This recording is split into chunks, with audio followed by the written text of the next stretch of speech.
நேரம் t-யுடன் ஒரு பொருளின் வேகம் v-யின் மாறலின் வரைவு உருவில் காட்டப்பட்டுள்ளது.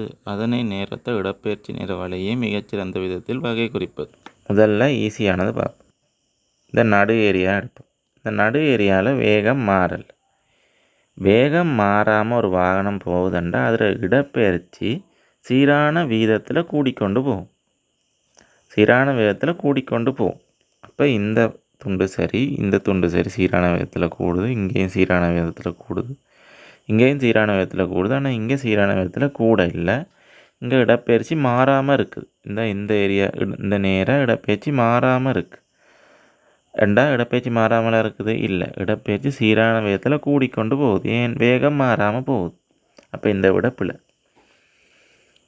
அடுத்தது இந்த முதலாவது ஏரியாவை முதலாவது ஏரியாவில் என்ன நடக்குது? வேகம் சீரான வேகத்தில் கூடுது. சீரான வேகத்தில் வேகம் கூடுறதுக்கு பேர் என்ன? ஆர்முடுகல். ஆர்முடுகல் சீரான வேகத்தில் கூடுதுண்டா என்ன நடக்கும்? இடப்பெயர்ச்சி இன்னும் ஃபாஸ்ட்டாக கூடும்.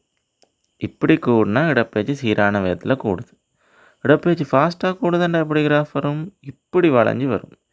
ஃபாஸ்ட்டாகவே கூட இப்படி போகாமல் இப்படி கூட வேகத்துக்கு கூட இடப்பெயர்ச்சி தூரத்துக்கு விரைவாக போயிடும் தானே. ஆர்முடுகுதுண்டா இதுதானே நடக்கும் இடப்பெயர்ச்சியில். அப்போ இந்த வளைஞ்சி கூட்டுற கிராஃப் எங்கே இருக்குது? இங்கேயும் இருக்குது, இங்கேயும் இருக்குது, இங்கேயும் இருக்குது. வேறு எங்கே இல்லை? இங்கே இல்லை. இங்கே என்ன நடக்குது? இங்கே வேறு மாதிரியான ஒரு கிராஃப். என்ன கிராஃப்? குறைகிற மாதிரியே ஒரு கிராஃப். என்ன கிராஃப்? போக போக குறைஞ்சி கொண்டு போகிற மாதிரி கிராஃப். இடப்பெயர்ச்சி குறைஞ்சி கொண்டு போகிற மாதிரி கிராஃப். இப்படியான கிராஃபா? இல்லை. அப்போ இந்த விடையும் வராது. இனி மூன்றாவது ஸ்டெப்பை பார்ப்போம். மூன்றாவது ஸ்டெப்பில் என்ன இருக்குது? மூன்றாவது ஸ்டெப்பில் வேகம் மாறா வீதத்தில் குறையுது. வேகம் மாறா வீதத்தில் குறையுதுண்டா அதுக்கு பேர் என்ன? அமர்முடுகல். அமர்முடுகுதண்டா என்ன நடக்குது? அமர்முடுகுதண்டா என்ன? அதே திசையில் தான் நடக்குன்றதால தான் வேகம் ஒரு காவிதானே. வேகத்தில் ஒரு திசையிலண்டா என்னது? வாகனம் ஒரே திசையில் போகுது. இது நேர் திசைண்டா வாகனம், இதுண்டா நேர் திசைண்டா இந்த திசையிலே வாகனம் போய்கொண்டிருக்குது. இந்த திசையிலே வாகனம் போகிறதால தான் வேகம் எங்கே வருது? வேகம் கிராஃபோட பூச்சி அச்சுக்கு மேலே வருது, நேர் அச்சில் வருது. அப்படின்டா என்னது? இங்கே ஒரே திசையில் வாகனம் ஒரு வாகனம் இந்த பக்கம் இயங்குதுன்னா என்னது? வேகமானது மைனஸ் பக்கம் வரும். அது இந்த பக்கம் வரும். இந்த பக்கத்துக்கு வரும் கிராஃபில்.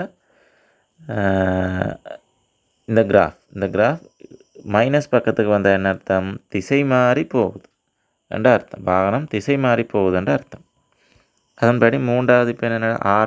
அமர்முடுகு. மூன்றாவது ஏரியாவில் அமர்முடுகுதண்டா என்ன நடக்குது? திசை மாறுதா? இல்லை. ஒரே திசையிலேயே வேகம் குறைஞ்சி கொண்டு போகுது. வேகம் குறைஞ்சி கொண்டு ஒரே திசையில் வேகம் குறைஞ்சி கொண்டு போகுதுண்டா என்ன நடக்குது? இந்த இங்கேயும் கிராஃப் அதே மாதிரி இருக்குது, இங்கேயும் கிராஃப் ஒரே மாதிரி இருக்குது. ஆனால் இங்கே கிராஃப் என்னது? இடப்பெயர்ச்சி கூடிக்கொண்டு போய்ட்டு, அதாவது 1 மீட்டர் 2 மீட்டர் 3 மீட்டர்னு கூடிக்கொண்டு போயிட்டு திருப்பி 8 மீட்டர் இந்த 1 2 3 2 கூடிக்கொண்டு போய் திருப்பி 2 மீட்டர் குறையுது. இந்த இடப்பெயர்ச்சி குறையுது. அதாவது இடப்பெயர்ச்சி குறையுதுண்டா என்ன அர்த்தம்? இப்படி போன வாகனம் இப்படி போகுதுண்டா அர்த்தம். எப்படியா போகுது? அமர்முடுகுதண்டா அப்படியா போகுது? இல்லை. என்ன நடக்குது? ஒரே திசையில் போகிற வாகனத்தில் வேகம் குறையுது. வேகம் மட்டும்தான் குறையுது. அப்போ இந்த கிராஃபும் ஒரே மாதிரி இருக்குது. அப்போ இந்த கிராஃபும் சரி, இந்த கிராஃபும் சரி, இந்த கிராஃப் பிழை. அப்போ மூன்றாவது 5 ஒன்று தான் முடியாக இருக்கும். இங்கே என்ன நடக்குது? அடுத்த எதிர்த்திசை. அடுத்த கடைசி ஸ்டெப்பை பார்த்தோம்னா என்ன நடக்குது? எதிர்த்திசையில் வேகம் கூடுது. இப்படி போன வாகனம் இப்படி ஆர்முடுகுது. இந்த திசையில் ஆர்முடுகுது. இந்த திசையில் அமர்முடுகிட்டு இந்த திசையில் அமர்முடுகிட்டு இந்த திசையில் ஆர்முடுகி போகுது. அப்படி என்ன நடக்குதும் எங்களுக்கு தெரியும். வேக நேர வரைவிட பரப்பு என்னத்தை தரும்? விடி கிராஃபோட பரப்பு எங்களுக்கு இடப்பெயர்ச்சியை தரும். அப்போ இங்கால போகிற ஏரியாவும் இங்கே இந்த ஏரியா என்னத்தை குறிக்குது? ஒரு பக்கம் போகிற தூரம். இந்த இந்த ஏரியா என்னத்தை குறிக்குது? இந்த பக்கம் போன இடப்பெயர்ச்சியை குறிக்குது. அப்போ இந்த பக்கம் போன இடப்பெயர்ச்சி மாறி அதே அளவு பரப்பு இந்த பக்கம் போகிற இடப்பெயர்ச்சியாக இருந்தால் தானே பொருள் ஆரம்ப நிலை அடையும்.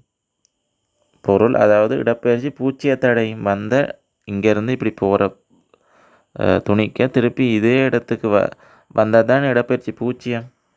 அப்போ என்ன நடக்கணும்? ப்ளஸ் திசையில் வந்த அதே பரப்பு, அதாவது இந்த திசையில் வேக நேர வரைவிட இந்த திசையில் வந்த அதே பரப்பு இந்த திசையில் வந்தால் தான் என்ன நடக்கும்? இந்த திசையில் வந்தால் தான் பொருள் ஆரம்ப புள்ளியை அடையும், அதாவது இடப்பெயர்ச்சி பூச்சியத்தை அடையும். ஆனால் அப்படி நடந்திருக்கா? அப்படி நடக்கணும்னா என்ன எப்படி இருக்கணும்? இப்படி இருந்திருக்கணும். அப்படி இப்படி வந்து இப்படி போய் திரும்பி இருந்திருக்கணும் இப்படி அப்போ இந்த ஏரியாவும் சமன். அப்போ என்ன நடக்குது? பொருள் ஆரம்பத்தானத்தை அடையுதுன்னு சொல்லியிருக்கலாம். ஆனால் அப்படியா? இல்லை. என்ன நடக்குது? பொருள் ஆரம்பத்தானத்தை அடையலை. அதாவது மேலே இருக்கிற இடப்பெயர்ச்சியும் கீழே இருக்கிற இடப்பெயர்ச்சியும் சமன் இல்லை. அதாவது மேலே இருக்கிற பரப்பும் கீழே இருக்கிற பரப்பும் சமன் இல்லைன்றதால பொருள் ஆரம்பத்தானத்தை அடையலை. அப்போ ஆரம்பத்தானத்தை அடையிற மாதிரி தந்திருக்கிற இந்த உரு பிழை, ஆரம்பத்தானத்தை அடையாத மாதிரி தந்திருக்கிற இந்த உரு சரி. விடை 3வது. சரியான விடை 3வது.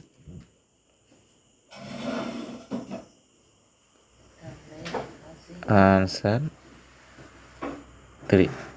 என்னுடைய விளக்கங்கள் உங்களுக்கு திருப்திகரமாக இருந்ததுன்றா இந்த வீடியோவை சப்ஸ்கிரைப் பண்ணி, லைக் பண்ணி, ஷேர் பண்ணி ஒரு சப்போர்ட் பண்ணுங்கள். வீடியோவில் எதுவும் குறை நிறைகள் இருந்ததுன்றா கமெண்ட்டில் மறக்காமல் தெரிவிங்க.